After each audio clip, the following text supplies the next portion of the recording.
Hello everyone, welcome to UPSC पे चर्चा with विशाल। तो चलिए हम अपना एथिक्स का लेक्चर आगे बढ़ाते हैं और आज हम देखेंगे कि किस तरीके से जो सिलेबस एंड जो टेक्स्ट बुक है वो भी शेप करते हैं हमारे एटीट्यूड को चिल्ड्रन के। जैसे वर्ल्ड हिस्ट्री है, वर्ल्ड हिस्ट्री ने हमारे जो फ्रेंच रिवॉल्यूशन हुआ था उसने लिबर्टी, इक्वालिटी एंड फ्रेटर्निटी वाली जैसी जो भावनाएं थी वो उत्पन्न करी। ठीक। और यहीं पे अगर आप देखेंगे जो जो गांधी जी जो ट्रेन से जा रहे थे प्रिटोरिया, तो उस समय वो इनजस्टिस के खिलाफ जो हुआ था उनके साथ, मतलब उनको ट्रेन से उतार दिया गया था ये सब, तो उसके खिलाफ उन्होंने आवाज़ उठाने स्टार्ट करा। कॉन्स्टिट्यूशनल वैल्यूज़ जैसे कि हमें डेमोक्रेसी के पता चलता है, सेक्युलरिज्म क्या, human values, truth, love, compassion. Literature ये हमें हेल्प करता है अंडरस्टैंड करने में कि ह्यूमन नेचर एंड जो प्रिवलेंट सोशल वैल्यूज़ हैं एक एरा की, उस सब के बारे में। साइंस क्यूरियोसिटी क्या है कि ये जो टर्न होता है एंड ये बनाता है पर्सन को कि वो क्वेश्चन पूछे against orthodoxy and weird practices को लेके रिलीजन में। Okay.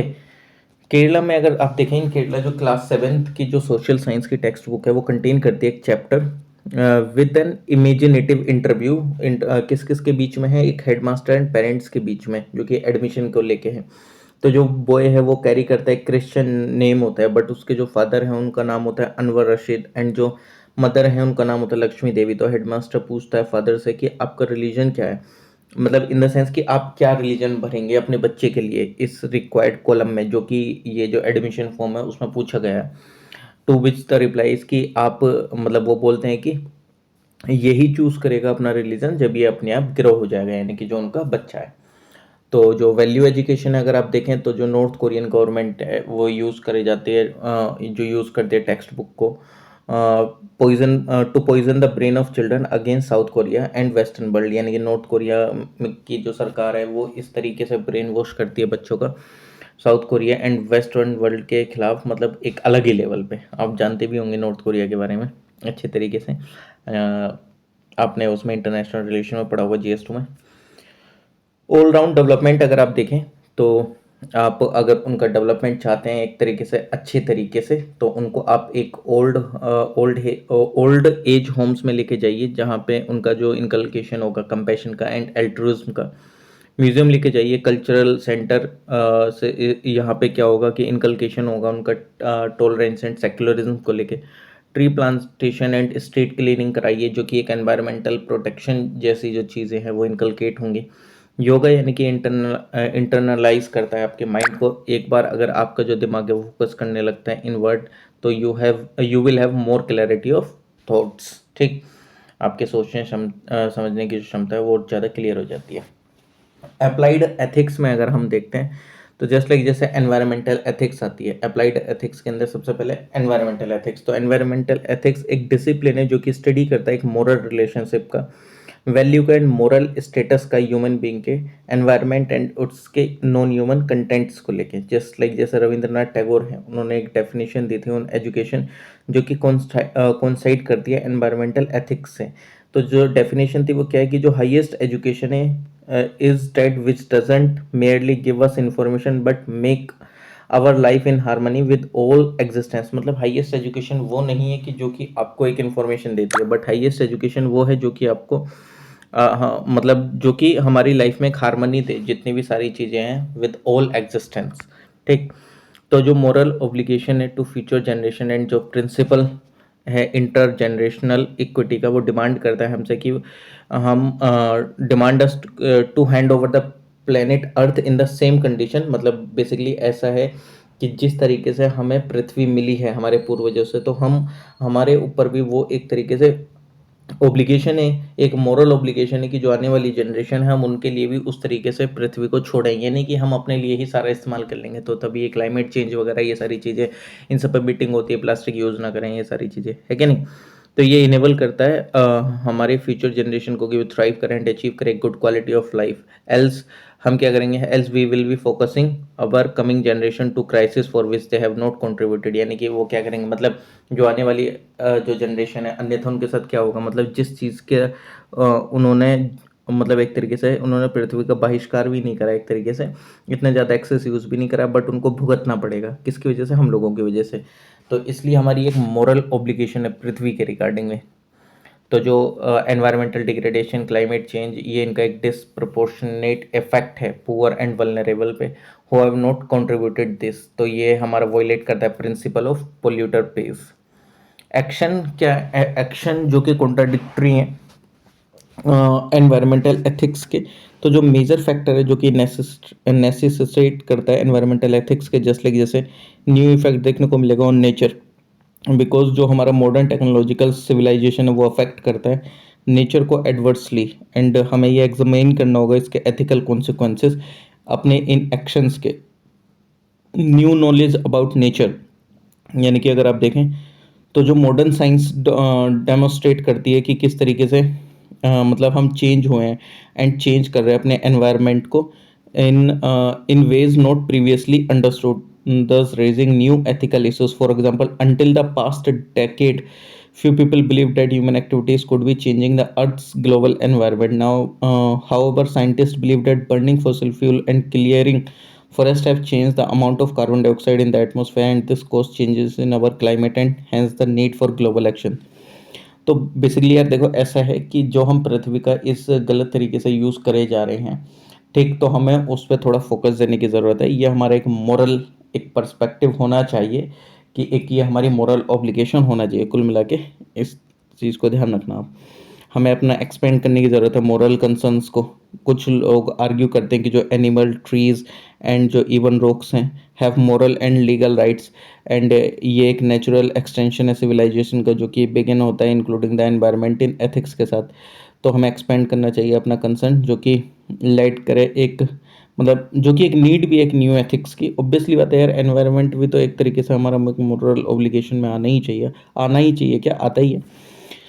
Environmental degradation versus economic development, तो ये एक यूटिलिटेरियनिज्म कंसेप्ट है बेसिकली। अगर देखा जाए तो आपको variety of different account of justice देखने को मिल जाएंगे that might be offered as alternative to the view that कि हमें डिस्ट्रीब्यूट करने चाहिए गुड्स को मैक्सिमाइज करने के लिए टोटल वेलफेयर का। वन इज़ डैट कि हमें प्रायोरिटी पे रखना चाहिए to the worst of, another is that कि हमारी ये ड्यूटी है कि हम मेक श्योर करें कि जितने भी make sure all reach a minimum level of welfare. And third one क्या है कि जो जस्टिस है, justice demand equality in the distribution of welfare of the goods required for welfare. मतलब ये है कि सबको इक्वलिटी इक्वल वे में मतलब एक तरीके से डिस्ट्रीब्यूशन होना चाहिए गुड्स के वेलफेयर का। ठीक, मीडिया एथिक्स अगर देखा जाए तो ये एक फंडामेंटल ऑब्जेक्टिव है जर्नलिज्म का कि ये पीपल को सर्व करे news, views and comments and information किसी भी मैटर पे जो कि पब्लिक इंटरेस्ट से रिलेटेड है इन फेयर, एक्यूरेट और अनबायस्ड मैनर में, डिसेंट मैनर में, एक हेट स्पीच वगैरह चीज़ बना लेके एक प्रॉपर डिसेंट लैंग्वेज में।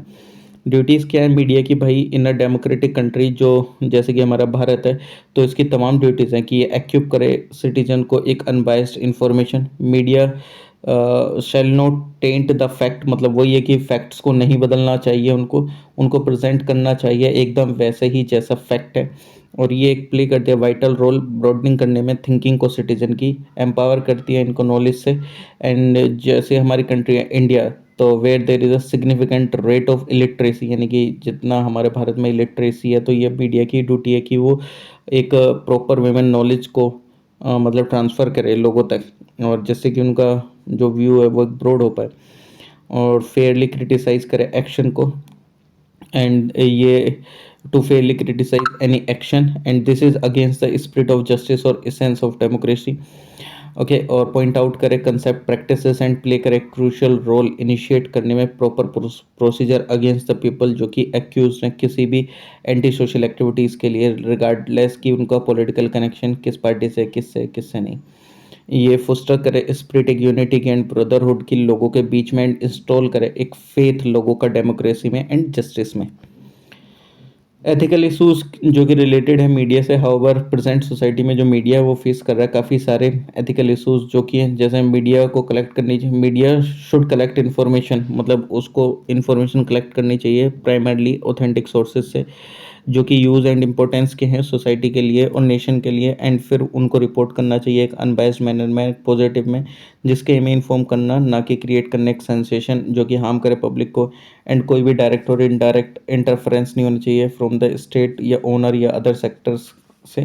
ठीक, ओके, और ये उनके ड्यूटी भी है, मतलब बेसिकली कि मतलब तोड़ मरोड़ के चीज़ें ना पेश करें, जैसा जिनके प्रति मतलब जिनके खिलाफ आप रिपोर्ट कर रहे हैं और उन्हीं के प्रति आप अच्छी अच्छी बातें बोलने लगे, वो नहीं होना चाहिए। Over a past few year जो मीडिया हमारी कंट्री में वो एक advocate has become advocate of different political parties and voice of corporate, मतलब ऐसा देखने को मिला है कि ये अलग अलग पार्टी का एक वकील बन गया है एंड एक आवाज़ बन गया कॉरपोरेट्स की। मेन स्ट्रीम मीडिया जो कि एक कॉरपोरेटराइज्ड है, जो कि स्प्रेड करती है बिजनेस को एज वेल एज एक्वायर करती है एडवांस इंफ्रास्ट्रक्चर। टू कॉरपोरेटाइज ये रिक्वायर होता है कॉरपोरेट फाइनेंसिंग एंट्री जो है कॉरपोरेट्स की, ये क्या करती है, ब्रॉड करती है in the culture of profiteering and ये कल्चर पहली बात तो किल करता है न्यूट्रलिटी ऑफ न्यूज़। ऑब्वियसली आता है जब ये दोनों चीज़ें आ जाती हैं किसी भी चीज़ में, तो जो न्यूट्रलिटी होती है किसी भी न्यूज़ की वो सबसे पहले ख़त्म हो जाती है, ठीक। और कॉरपोरेट को सबसे ज़्यादा प्रॉफिट होता है, ठीक। ऑब्वियसली बात है, न्यूज़ जैसा आप आजकल देख ही रहे हैं तोड़ मरोड़ के किस तरीके से पेश होती है। तो जो मीडिया थर्ड वन की जो मीडिया इज ऑल्सो ये is also divided into anti government and और प्रो गवर्नमेंट। ऑब्वियसली आता है कुछ चैनल आप ऐसे बोलते हैं कि ये गवर्नमेंट के अगेंस्ट है, कुछ आप बोलते हैं कि यार ये तो गवर्नमेंट के एकदम फेवरेट चैनल हैं। इस तरीके से भी आपको डिवीज़न देखने को मिलता है, जिसकी वजह से एक सीरियस इशू होता है पार्टीशन व्यूज़ का, मतलब एक जो न्यूज़ आनी चाहिए उसमें वो दिक्कत होती है, ठीक। एक दूसरे पे ही उंगलियां उठाते रहते हैं। मीडिया ट्रायल एक मैटर है सीरियस कंसर्न का, मतलब media trial in the sense कि जस्ट लाइक जैसे कोई भी अगर कोई एक विक्टिम नहीं भी है, मतलब उसको अगर कोर्ट ने अगर दोषी भी करार नहीं दिया है, तो मीडिया ट्रायल इस तरीके से होते हैं कि वो बेचारा कोर्ट से पहले ही ये लोग उसको दोषी ठहरा देते हैं, ठीक। तो ये वाली चीज़ें भी काफ़ी ज़्यादा दिक्कतें पैदा कर देती हैं। एथिक्स क्या है जर्नलिज्म के, कि accuracy and fact based communication होना चाहिए, इंडिपेंडेंस होना चाहिए, फेयरनेस एंड इम्पार्शियलिटी होनी चाहिए, ह्यूमैनिटी होनी चाहिए, अकाउंटेबिलिटी एंड ट्रांसपेरेंसी होनी चाहिए। जो कोड ऑफ एथिक्स एंड जो ब्रॉडकास्टिंग स्टैंडर्ड्स हैं जो कि लेट डाउन करे गए हैं एनबीए के द्वारा, for violation of which a complaint may be made include the following principle, यानी कि आप कंप्लेन भी कर सकते हैं अगर इस तरीके का मतलब जो ये प्रिंसिपल्स हैं इनका वायलेशन देखने को मिलता है कहाँ, एनबीए में। तो कोड ऑफ एथिक्स उनके लिए कि वो इंश्योर करेंगे इम्पार्शियलिटी, ऑब्जेक्टिविटी रिपोर्टिंग में इंश्योर करेंगे, न्यूट्रलिटी इंश्योर करेंगे कि जिस टाइम पे जो रिपोर्टिंग होती है क्राइम पे एंड जो क्राइम एंड जो वॉयलेंस है उसको ग्लोरीफाइड नहीं करना है, इंश्योर करना है अटमोस्ट डिस्क्रिशन जिस टाइम पे रिपोर्ट कर रहे हैं अब वो वॉयलेंस पे, क्राइम अगेंस्ट वुमेन या चिल्ड्रन पे, एबहोर करें सेक्स एंड न्यूडिटी को, इंश्योर करें प्राइवेसी किसी भी एक पर्सन की, इंश्योर करें कि जो नेशनल सिक्योरिटी है वो खतरे में ना हो, रिफ्रेन करें एडवोकेट करने से और एनकरेज करने में सुपरस्टिशन एंड ओक्लूटिज्म को, इंश्योर करें रेस्पॉन्सिबल स्टिंग ऑपरेशंस को, ठीक। नेक्स्ट की ये ड्यूटी है जर्नलिस्ट की कि वो एक सच बताएं, ठीक। और जर्नलिज्म का मतलब ये होता है means you go back to the actual fact, you look at the, मतलब आप एक तरीके से एक्चुअल फैक्ट को देख के आ रहे हैं, आप डॉक्यूमेंट्स को देख रहे हैं, आपने डिस्कवर करा क्या रिकॉर्ड है, आपने उसी चीज़ को रिपोर्ट करा उसी वे में। तो ये नोएम चॉम्स्की करके हैं, उन्होंने ये बोला था। एथिकल इश्यूज जो कि रिलेटेड है टीआरपी से, यानी कि एक टीआरपी की रेस लगी हुई है आजकल चैनल्स में कि हाँ कौन सबसे ज़्यादा ग्रो करेगा। सेंसेशनलिज्म का एम है यानी कि मैक्सिमाइज करना है अपनी व्यूअरशिप को एंड अर्न करना है प्रॉफिट, जिसकी वजह से जो न्यूज़ रिपोर्टिंग है वल्नरेबल हो गई है मैनिपुलेशन के रिगार्डिंग। ऑब्जेक्टिविटी जो है प्रेजेंट करने में न्यूज़ को वो एक्सट्रीमली इंपॉर्टेंट है फुलफिल करने में। एंड जो राइट टू इन्फॉर्मेशन पीपल के पास राइट है कि वो इन्फॉर्मेशन लें in the authentic and unbiased form में। ये इंपॉर्टेंट है कि मेंटेन करना इंटेग्रिटी को प्रोसेस के of news collection and broadcast के। जो गवर्नमेंट है वो एडवर्टाइज करते हैं जो गवर्नमेंट एडवर्टाइजिंग एक्सपेंडिचर है वो डिपेंड करता है किस पे, टीआरपी सिस्टम पे। And public spending should not be based on flowed data. जो टीआरपी सिस्टम वो कंप्राइज करता है किसके साथ, इम्पार्शियल न्यूज़ सिलेक्शन के साथ। जो इशू है vulnerable poor and marginal section of our society वो गेट साइड्स लाइन। एंड जो रेस है टीआरपी की वो ऑल्सो फोर्स करते हैं न्यूज़ चैनल को कि वो शो करता है, फिर उसकी वजह से अनसाइंटिफिक अनवेरीफाइड डाटा, मतलब कुछ भी न्यूज़ दिखा देंगे व्यूज़ के चक्कर में, टीआरपी वगैरह अच्छी से ही आई, ठीक। ये तो आपने देखा भी होगा, कुछ भी अंधाधुंध न्यूज़ चला देते हैं। सोशल मीडिया एथिक्स, जो एथिकल डायलेमाज हैं फेस्ड व्हेन डिफरेंट पीपल जो यूज़ करते हैं सोशल नेटवर्क, जस्ट लाइक जैसे इन्विजन होता है प्राइवेसी का, स्पैमिंग वगैरह होने लगती है, पब्लिक वैशिंग होती है, improper anonymity and distorted endorsement होता है डाटा जो कि एक पब्लिक और प्राइवेट होता है उसमें भी इशू आने लगता है, मतलब लोगों का डाटा ऐसे ही पब्लिक कर दिया जाता है। Social media and ethical dilemma, अगर देखें तो ये यूटिलिटेरियन पर्सपेक्टिव है। जस्ट लाइक जैसे माई स्पेस, फेसबुक एंड जो कुछ इस तरीके की जो अदर वेबसाइट्स हैं, ये एक मतलब है been the scene of cyber bullying वगैरह ज़्यादा होने लगती है एंड ऑनलाइन प्रेडेशन काफ़ी ज़्यादा होता है इनके थ्रू। बट ये जो सेम टेक्नोलॉजी अलाउ करती है पीपल को कि वो कनेक्ट करे अदर लोगों से भी, ठीक, जिन लोगों से वास्तविक मिले भी नहीं है या काफ़ी दिनों से नहीं मिले। हैंस यहाँ पे भी एथिकल डायलेमा है, ठीक। फेयरनेस एंड एथिकल डायलेमा ये है कि हाँ भाई साहब, यहाँ पे दिक्कत भी है और एक फ़ायदा भी है, ठीक। साइबर बुलिंग वगैरह ये सारी चीज़ें भी हो रही हैं, बट ये फ़ायदा भी है, आप कनेक्ट भी है। फेयरनेस पर्सपेक्टिव, यानी कि जो कुछ पीपल बिलीव करते हैं कि जो सोशल नेटवर्किंग साइट्स है वो ऑफर करते हैं उनको एक अल्टीमेट इगैलिटेरियन, जिस टाइम पे जो पीपल है वो इंटरेक्ट करते हैं अदर लोगों से ऑनलाइन, तो हमें कोई real we have no real way of knowing whether कि वो वाइट और ब्लैक है, मेल है या फीमेल है, फैट है या मोटा है, यंग है या ओल्ड है, ठीक। ये वाली भी चीज़ है, मतलब हमें फ़र्क ही नहीं पड़ता है उस चीज़ से। वर्च्यू पर्सपेक्टिव अगर आप देखें तो मैनी ऑफ द जो इंटरपर्सनल वर्च्यूज़ होते हैं we value evolve in the context of face to face communication, honesty, जो ओपननेस एंड जो पेशेंस है, मतलब just like are owned in the for example are owned in the negotiation we must manage when we meet people in person. What impact will digital media have on these virtue? What, for example, would honesty mean in the context of world where people are represented by avatars? मतलब वो ये कि honesty वाली वो, मतलब आप सामने अगर किसी पर्सन से बात कर रहे हैं और सोशल मीडिया पे बात कर रहे हैं तो आपको फ़र्क नज़र आ जाएगा अपने आप ही। आपको नहीं पता कि सोशल मीडिया पे कौन फेक है, कौन सही है, कौन कैसा है, लेकिन सामने चलो कुछ चीज़ें तो वैलिड हो जाती हैं ना। लेकिन फेसबुक वगैरह, इंस्टाग्राम, ये जो सारी चीज़ें हैं, ये देखो मैं पहले भी बता रहा हूँ कि मतलब लोग वही दिखाना पसंद करते हैं जो लोग देखना पसंद करते हैं, वरना सब लोगों की ज़िंदगी सेम ही है, सब लोगों की ज़िंदगी में टेंशन ही है। कभी आप ये सोचते हो कि मेरी ज़िंदगी में ऐसा ही क्यों चल रहा है, मेरे साथ ही क्यों होता है, ठीक। तो एक तरीके से अगर देखा जाए तो जो फ्रीडम ऑफ ओपिनियन एंड जो एक्सप्रेशन है वो गारंटी करा जाता है कॉन्स्टिट्यूशन के द्वारा एंड लेजिस्लेशन के द्वारा, but there is often an expression आपको देखने को मिलेगा एक्सेसिव फ्रीडम का। प्रॉपर जो एथिकल स्टैंडर्ड है सोशल मीडिया रिसर्च के, उनको ज़रूरत है डिज़ाइन करने की, need to be design, but वो डायनेमिक होने चाहिए, but they should be dynamic to technologies and the way that technologies are used are constantly changing. Corporate ethics, corporate ethics एक तरीके से बिजनेस एंड रिलेशनशिप है business and society के बीच में, ठीक। ये एक फेज़ ऑफ ट्रांजिशन है, ओके, जिसका मेन मकसद क्या होता है कि भाई सब मैक्सिमाइज़ करना प्रॉफिट का फॉर द बेनिफिट ऑफ जो उनके शेयर होल्डर्स हैं। तो ये फोकस करते हैं on serving the interest of society at large. जो सोशल ऑब्लिगेशन है कंपनी की इज़ टू, मतलब कि उनको बिहेव करना ट्रांसपेरेंट एथिकल मैनर में, जो कि हेल्प करता है प्रोटेक्ट करने में लॉन्ग टर्म सक्सेस को सोसाइटी के एनवायरनमेंट की।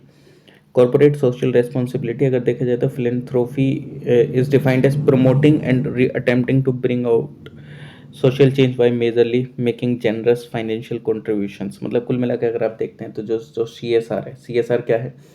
CSR कॉर्पोरेट सोशल रेस्पॉन्सिबिलिटी है, एक तरीके से, मतलब बेसिकली अगर कोई भी कंपनी एक मतलब प्रॉफिट कमाती है, आई थिंक 5 करोड़ वगैरह का है कुछ ऐसा सच टर्नओवर के शायद प्रॉफिट का, तो उसमें से उसको 2% देना होता है एनवायरनमेंट वगैरह के लिए कहीं भी, मतलब एक सोशल रेस्पॉन्सिबिलिटी है जो कि एक लोगों के लिए ही वो अमाउंट मतलब दिया जाता है। तो ये एक कंटिन्यूइंग एक कमिटमेंट है बिजनेस के द्वारा जो कि बिहेव मतलब एक तरीके से टू बिहेव एथिकली एंड ये कंट्रीब्यूट करते हैं इकोनॉमिक डेवलपमेंट में और इम्प्रूव करते हैं quality of life work force की एंड इनकी फैमिलीज़ की, ठीक, एंड लोकल कम्युनिटी की एक लार्ज लेवल पे। CSR जो कि एड्रेस करता है एक ओवरऑल एटीट्यूड ऑर्गेनाइजेशन का towards its employ, customer, environment, local community and the society at large, ठीक। इंडिया जो कि एक पहली कंट्री बना जिसने कि इंट्रोड्यूस करा एक लीगल रिक्वायरमेंट कंपनीज के रिगार्डिंग जो कि कंप्लाई करेंगे CSR के प्रति। जो सेक्शन 135 है कंपनीज एक्ट 2013 का, वो मैंडेट करता है कि जो हर एक कंपनी जो कि प्राइवेट लिमिटेड और पब्लिक लिमिटेड है, whether which either has a worth of लगभग कितना 500 करोड़ की, या टर्नओवर होना चाहिए 1000 करोड़ का, या नेट प्रॉफिट होना चाहिए 5 करोड़ का, तो उसको ज़रूरत है कि वो उसको इन्वेस्ट करना पड़ेगा एटलीस्ट 2% अपने एवरेज नेट प्रॉफिट का इमीडिएट प्रीसीडिंग्स, यानी कि जो भी 3 साल का फाइनेंशियल ईयर में रहा है, ठीक। उसके अकॉर्डिंग देखा जाएगा, फिर वो 2% इन्वेस्ट करेंगे।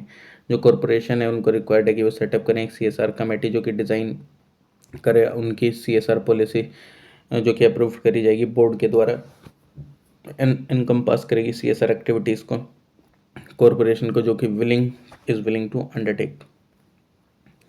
Recent changes to CSR under companies amendment bill 2019 आपको देखने को मिलेंगे कि जो प्रोविज़न थे फॉर अनस्पेंट CSR फंड के रिगार्डिंग है कि अगर कोई भी अनस्पेंट एनुअल CSR फंड जो कि ट्रांसफ़र हो सकता है to one of the fund under schedule 7 of the act, just like जैसे PM रिलीफ फंड, इन सब में आप दे सकते हैं। वायलेशन होगा अगर CSR नॉर्म का तो आपको फाइन लग जाएगा। यानी वायलेशन अगर हुआ 50,000 एंड 2.5 लाख के बीच, मतलब 50,000 या 25 लाख का, एंड अगर आप डिफ़ॉल्ट करें ऑफिसर को पनिश करा जाएगा और इम्प्रीजनमेंट हो सकती है 3 साल तक की भी। ये दोनों ही हो सकते हैं भाई, इम्प्रीजनमेंट भी होगा और फाइन भी लग जाएगा अगर आपने वायलेशन करा CSR नॉर्म्स का। तो क्लासिफिकेशन क्या सोशल रेस्पॉन्सिबिलिटी का, ये towards organisation, towards employ, towards consumer, towards share holder, ये टूवर्ड्स एनवायरनमेंट है। तो triple bottom line TBL approach जो कि है टू बिजनेस एथिक्स, जो TBL अप्रोच है यूज़ करी जाती है एज अ फ्रेमवर्क जो कि मेजर करता है एंड रिपोर्ट करता है corporate performance against economic, social and environmental performance. ये अटेम्प्ट है अलाइन करने का प्राइवेट एंटरप्राइजेस को टू द जो हमारा सस्टेनेबल ग्लोबल डेवलपमेंट है उसका भी एक, मतलब उसमें भी ऑब्वियसली बात है फ़ायदा ही होगा अगर ये CSR वाली जो चीज़ें हैं वो अपना इसके प्रति भी डोनेट करते हैं और उसी में कुछ ऐसा कुछ वर्क करते हैं, ठीक। तो इसका मतलब ये नहीं कि सिर्फ प्रॉफिट ही कमाना है, काफ़ी सारी चीज़ें करना है। यानी कि जो TBL डायमेंशन है वो कॉमनली इनको हम 3 Ps बोलते हैं, यानी कि people, planet and profit. Biotechnology and ethics, तो बायोटेक्नोलॉजी एट इट्स कोर ये है कि अंडरस्टैंड करती है लाइफ को एंड यूज़ करते हैं अपने नॉलेज को बेनिफिट करने के लिए पीपल को। जो काफ़ी सारे जो बायोटेक्नोलॉजी है एज अ सिग्निफिकेंट फोर्स है इम्प्रूव करने में क्वालिटी ऑफ लाइफ की, ठीक, in the 21st century. Despite it many benefit, जो बायोटेक्नोलॉजी है उसने प्रोवोक करा एथिकल कंट्रोवर्सी, जो कि जस्ट लाइक जैसे क्लोनिंग वगैरह हो जाती है यार, इसमें भी काफ़ी ज़्यादा एथिकल इशू है। One of the main ethical problem की क्लोनिंग की क्या है कि कंट्रोवर्सी एक मोरल एस्पेक्ट को लेके क्लोनिंग की काफ़ी सारी कंट्रीज़ में, मतलब आप तो गलत भी इस्तेमाल कर सकते हैं ना, यानी कि क्लोनिंग करके किसी का सेम जैसा बना दिया, जो वो गलत काम नहीं भी करता था तो वो अपने उसकी क्लोनिंग करके उसको फंसा दिया, ठीक। तो वो वाली चीज़ें आ जाती हैं, ठीक। क्लिनिकल ट्रायल्स में, यानी कि जो क्लिनिकल ट्रायल्स है वो आपको पता है कि सबसे पहले किस पे करे जाते हैं, ये जो छोटे मोटे जानवर होते हैं, चूहे वगैरह, इन सब पे। तो फिर यार ठीक है कि हमारे पास एक बर्डन है कि हम क्लिनिकल ट्रायल्स फिर करें किस पे, हम डायरेक्टली ह्यूमन पे भी चीज़ें नहीं कर सकते हैं। अगर कोई हमने नई मेडिसिन वगैरह बनाई है तो हमें उन पर करना पड़ेगा, बट वहाँ पे एथिकल कंसर्न्स हैं कि आप जो एनिमल वगैरह पे ये सब करते हैं तो काफ़ी सारी चीज़ें आती है कि एनिमल ट्रायल्स वगैरह, ये क्रूएल्टी वगैरह वाली चीज़ें निकल के। लिबर्टी एक मोरल कंसर्न है फॉर दोज जो कि डरते हैं कि जो बायोटेक्नोलॉजी है वो कुछ पीपल को टायरनिकल पावर दे देगा ओवर अदर्स। एंड जो हिस्ट्री है यूजेनिक्स की, जिसके अंदर में जो गवर्नमेंट है वो यूज़ करती है कोर्सन को एलिमिनेट करने के लिए those just to be biologically unfit, तो इलिस्ट्रेट करता है danger of encroachment on liberty. Justice एक मोरल कंसर्न है पीपल के लिए जो कि एंटिसिपेट करते हैं कि जो बायोटेक्नोलॉजी है वो काफ़ी ज़्यादा विल बी सो एक्सपेंसिव कि जो ओनली द रिचेस्ट जो इंडिविजुअल है वो बेनिफिट होगा फ्रॉम इट, सो डैट कि जो रिच जो है will have an unjust advantage over the poor. And even जो प्रोपोनेंट्स है बाय टेक्नोलॉजी के सच एज ली सिल्वर 1998 का वरी डेट की जो रिप्रोडक्टिव बाय टेक्नोलॉजी इवेंचुअली वो डिवाइड करेगा ह्यूमैनिटी को इनटू 2 सेपरेट स्पीसीज में, जो कि बेस्ड ऑन द वेल्थ और poverty of their ancestors. And जो जेन रिच है और जो कि who would be genetically designed करेगी to be superior and the gen poor who would be left behind as biologically inferior beings। Animal rights आ जाते हैं, वही जेनेटिकली इंजीनियरिंग में जो कि एक्टिवली यूज़ होता है एनिमल पे एक्सपेरिमेंट वगैरह के लिए, जैसे मैंने आपको क्लिनिकल ट्रायल्स का बताया था वो सारी चीज़ें। डिज़ाइनर बेबीज जो कि एक इनहेरिटेबल जेनेटिक मॉडिफिकेशन है जो कि रेफर करता है चिल्ड्रन को जो कि जेनेटिकली इंजीनियर करा गया है बोम्ब में, मतलब मदर के पेट में एक तरीके से। तो उसके अंदर जो भी डिज़ायर्ड क्वालिटीज़ है वो डाल दी जाती है। जो काफ़ी ज़्यादा पीपल है उन्होंने आर्ग्यू करा कि ये एक अनएथिकल एंड अननेचुरल है to able to create your own baby, मतलब आप अपने अनुसार अपने बेबी को बना रहे हैं, डेट यू वांटेड, वाइल जो अदर उन्होंने आर्ग्यू करा कि इसको यूज़ करा जा सकता है कि कुछ जो जेनेटिक डिसीजेज होती है बेबीज़ में जो आती है हेरिडिटरी, वो हट सकती हैं। तो यहाँ पे भी काफ़ी सारी दिक्कतें आने लगती हैं। ठीक, तो चलिए आज के लिए इतना ही, फिर हम नेक्स्ट चैप्टर स्टार्ट करेंगे एटीट्यूड से नेक्स्ट वीडियो में। और इफ़ अगर आपको कोई भी मतलब डाउट है, कुछ भी आपको सजेशन देना हो तो कमेंट सेक्शन में कमेंट कर सकते हैं। Bye everyone, take care, please like share comment and subscribe UPSC पे चर्चा विद विशाल।